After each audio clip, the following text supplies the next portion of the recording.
పరిశుద్ధ గ్రంథం నుండి రాజుల 2వ గ్రంథము 20వ అధ్యాయము 5వ వచనములో దేవుడు రాజైన హిజ్కియాతో మాట్లాడుతూ తెలియచేసిన మాట, నీవు కన్నీళ్లు విడుచుట నేను చూచితిని, నేను నిన్ను బాగు చేసేదను అనేసి దేవుని వాక్యం సెలవిస్తుంది. ప్రియులారా, యేసు ప్రభువారు మన కన్నీళ్లు చూసే దేవుడు, మన కన్నీరు తుడిచే దేవుడు, మనల్ని ఆదరించే గొప్ప దేవుడు, మనల్ని ప్రేమించే గొప్ప దేవుడు, మనకున్న సమస్యలలో నుంచి మనకు విడుదల కలగజేసే గొప్ప దేవుడై ఉన్నాడు. పరిశుద్ధ గ్రంథంలో హాగరు ఎలుగెత్తి ఏడ్చినప్పుడు దేవుని దూత ప్రత్యక్షమై ఇష్మాయిలీకి నీళ్ళిచ్చి బ్రతికిచ్చినట్లు మనం చూస్తాము.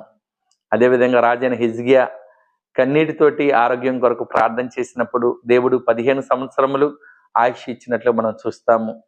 నూతన నిబంధన గ్రంథంలో యేసు ప్రభువారి దగ్గరికి ఒక వ్యక్తి వచ్చి తన కుమారుడు అపవిత్ర ఆత్మతోటి బాధపడుతూ ఉన్నప్పుడు కన్నీరు కార్చి అడిగినప్పుడు దేవుడు ఆ కుమారుని బాగు చేసినట్లు మనం చూస్తాం.